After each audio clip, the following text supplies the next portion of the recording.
Bonjour à tous, c'est Asma du site edtestanglais.com. Aujourd'hui, on arrive déjà au 28e jour de ce défi 30 jours. Il reste que 2 jours, on tient bon, on tient le coup. Pour rappel, tout au long de ce mois IELTS, je vous explique en vidéo, je vous donne un conseil, un hack, une astuce, une information à avoir en tête pour vous préparer efficacement et en perdant le moins de temps possible au test IELTS. Pour ceux qui me découvrent dans cette vidéo, je vous aide à atteindre votre objectif de score à votre examen TOEIC ou IELTS. Et d'ailleurs, je vous aide à démarrer sereinement l'un ou l'autre de ces tests d'anglais. J'ai préparé une formation sur 4 jours, totalement gratuite. Je vous laisse découvrir tout ça en description. Ça peut vraiment vous intéresser si vous allez passer pour la première fois l'un de ces 2 tests d'anglais. On va voir aujourd'hui les possibilités que vous avez pour réduire votre prix de passage à l'examen IELTS. Je vous explique tout ça après l'intro.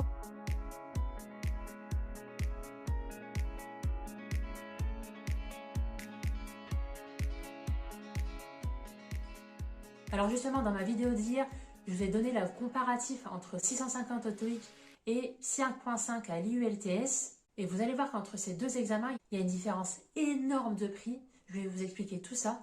Alors il y a une vraie question que vous vous êtes posée, surtout si vous êtes étudiant, demandeur d'emploi ou en reconversion professionnelle. C'est existe-t-il une aide financière ou une bourse pour vous aider à financer votre test IELTS? Parce que le prix de ce test en particulier peut être un réel frein pour prouver votre niveau en anglais. À cela, il faut vraiment ajouter tous les livres de préparation à acheter, à se procurer pour réviser le plus efficacement possible. J'en ai beaucoup parlé durant ce défi 30 jours où je vous ai partagé mes ressources officielles pour vous aider à préparer efficacement le test IELTS. Je vous ai trouvé des solutions pour réduire le coût, malheureusement pas pour prendre en charge en intégralité les coûts de ce test. Et d'ailleurs, on est à combien sur l'IELTS? Alors le prix va légèrement dépendre de la version du test que vous allez passer. Pour les tests IELTS académique et General Training, il faut compter pas moins de 284 € pour se payer le luxe de passer ce test d'anglais. Alors c'est extrêmement cher. Par titre de comparaison, le TOEIC, il faut compter au minimum 170 €. Donc après, ça va dépendre si vous ajoutez des options. Alors je suis totalement consciente que le prix de ces 2 tests est extrêmement élevé. En particulier l'IELTS. Il y a une autre version, l'IELTS UKVI, pour vous permettre d'appuyer une demande de visa vers le Royaume-Uni, qui est un peu plus cher celui-ci. Mais au niveau international, si on convertit en devise euro, ça fait toujours moins de 250 €. 284 € si vous le passez en France. Donc selon les pays, ça diverge légèrement. Alors en plus de ce frais-là, il y a toujours des frais supplémentaires qui peuvent être appliqués. Par exemple, si vous changez la date, si vous annulez l'examen sans justificatif valable, si vous voulez par exemple faire envoyer vos résultats à votre établissement où vous voulez postuler, il y a toujours des petits frais qui peuvent s'annoncer en plus et qui peuvent faire vraiment alourdir la facture. Et aussi, comme je l'ai expliqué durant ce défi, les frais peuvent aussi varier selon le centre d'examen. Donc attention de bien comparer. Donc un premier petit hack, essayez de comparer les prix sur plusieurs centres d'examen si vous en avez la possibilité. Alors ensuite, la deuxième astuce ici, c'est si vous êtes étudiant boursier, il y a certaines universités, alors pas toutes, qui proposent un remboursement partiel des frais de ce test d'anglais. Donc ça, c'est à vous de faire les démarches de façon autonome. Alors ensuite, autre cas de figure qui peut se présenter, l'université a déjà un partenariat avec le test IELTS. Comme c'est le cas plus souvent avec le TOEIC, beaucoup d'universités sont partenaires avec le TOEIC qui vous permettent de passer l'examen à un prix très avantageux, à un prix négocié qui ne correspond pas du tout à la valeur réelle du test d'anglais. Alors ensuite, autre cas de figure, vous avez aussi la possibilité dans le cadre de votre demande d'Erasmus+, d'avoir une prise en charge totale ou partielle des frais liés à cet examen. Alors je le répète, c'est jamais automatique, ça dépend vraiment des démarches que vous allez réaliser. Ça dépend surtout des établissements partenaires. D'une manière générale, renseignez-vous dans le service Relations internationales de votre établissement. Ensuite, deuxième cas de figure, si vous êtes en reconversion professionnelle ou demandeur d'emploi, si vous êtes inscrit en tant que tel, vous pouvez bénéficier de ce qui s'appelle de l'aide individuelle à la formation, l'AIF. Donc ça a peut-être changé de nom depuis, mais c'est toujours le même principe en fait. Vous avez la possibilité de faire prendre en charge votre test de langue. Parce que s'il est intégré dans un projet de formation financé, donc là, un hack que je vous donne, adressez-vous à votre mission locale. Ils ont souvent beaucoup de ressources et ils pourront pertinemment vous donner les tuyaux qui correspondent en fait à votre département. Donc ça, c'est vraiment quelque chose à avoir en tête. Ils sont même parfois plus à même de vous renseigner que France Travail, par exemple, où là, les conseillers sont plus avertis, j'allais dire, de la réalité du terrain. Donc oui, j'admets que c'est pas facile, mais dans ces cas-là, il faut vraiment être débrouillard, sonner à toutes les portes. Alors, troisième alternative, si vous avez déjà travaillé ou que vous êtes salarié, vous avez forcément cotisé au CPF. Donc, vous pouvez suivre une formation en anglais qui sera partiellement prise en charge. Alors, je dis partiellement parce que les règles du jeu ont changé. Malheureusement, c'est plus financé à 100%. Il y a eu des abus par le passé.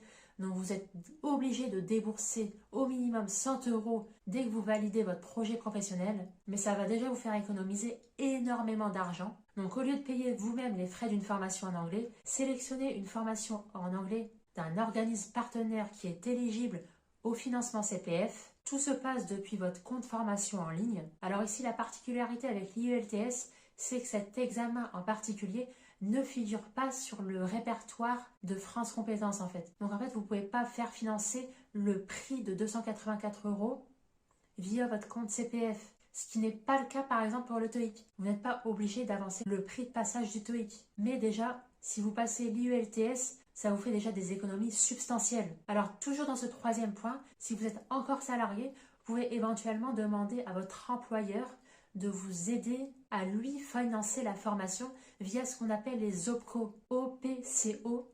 En fait, c'est des opérateurs à qui l'employeur s'adresse pour faire financer les formations des salariés. Normalement, on a des obligations de formation dans les entreprises et via votre employeur, ça peut être une alternative pour qu'il vous aide à financer les frais inhérents à une formation en anglais. Alors, vous l'aurez compris, vous êtes obligé de vous inscrire par vous-même à l'IELTS, sauf si vous êtes étudiant et que votre établissement universitaire est partenaire.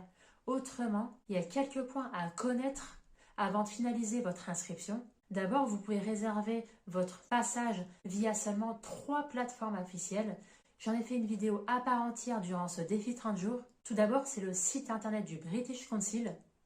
Entre parenthèses, là aussi, vous pouvez réaliser un premier test de positionnement initial. Deuxième site, c'est le site IDP Éducation. Et troisième site où vous pouvez réserver votre passage à l'IELTS, c'est le site officiel de l'IELTS. Et toujours dans cette logique d'optimiser au mieux vos coûts de passage, il y a quelques recommandations que je vais vous présenter. D'abord, faites jouer la concurrence, comparez entre les différents centres d'examen si vous avez la possibilité, comparez bien les tarifs. Des fois, ça peut varier d'un centre à l'autre. Inscrivez-vous dès que vous êtes sûr de votre niveau en anglais. Ça vous évitera en fait de repasser dès que vous êtes sûr que vous allez pouvoir valider votre objectif de score. Donc réservez bien dès que vous avez terminé votre préparation en anglais, dès que vous avez terminé votre parcours de formation en anglais, dès que vous êtes sûr de vous, dès que vous avez réalisé le maximum d'entraînement dans les conditions réelles de l'examen, là, à ce moment-là, réservez votre passage.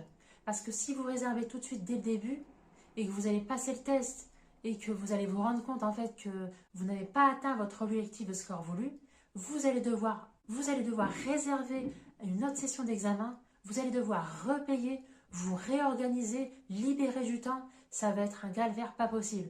Donc soyez vraiment sûr que vous avez atteint votre niveau de confiance et d'objectif de score en anglais. Vaut mieux bien prendre le temps de se préparer plutôt que de repayer 284 € honnêtement. Le but vraiment c'est de réussir du premier coup, surtout si vous financez de vous-même le test. Alors autant c'est un super test pour évaluer votre niveau en anglais sur les 4 piliers de la langue étrangère, autant c'est vraiment un coût totalement injuste. Donc soyez débrouillards, imposez-vous pour réduire au mieux les frais. N'hésitez pas à me poser les questions en commentaire, que ce soit au niveau administratif ou au niveau préparation en soi-même. Je réponds à tous vos commentaires, à tous vos emails. Et d'ailleurs, votre soutien et votre réussite me font vraiment très plaisir. On a dépassé la barre des 2300 abonnés. On est à 2 jours de la fin de ce défi 30 jours. Ça a été ultra intensif. Je compte sur vous pour être malin dans votre préparation et au niveau de votre inscription aussi, pour diminuer au mieux les coûts. Voilà, si vous êtes encore là, si vous me découvrez en vidéo, vous l'aurez remarqué, je ne suis pas très à l'aise. N'hésitez pas à me lâcher un like pour m'encourager, ça me ferait très plaisir. On est là vraiment pour s'entraider. Je suis vraiment là pour vous donner mes pistes d'apprentissage et mes hacks qui me permettent à chaque fois de conforter un niveau C1 en anglais. Demain, on arrive au 29e jour. Il vous reste 2 jours pour me poser vos questions. Si ce n'est pas le cas, si je vois votre question après le défi, Et si je vois que la question revient souvent, j'en dédierai par le futur une vidéo exprès, que ce soit au niveau l'IELTS ou du TOEIC. Voilà, je commence à perdre la voix. On se retrouve dès demain pour la suite de ce défi. Bon courage et à très vite!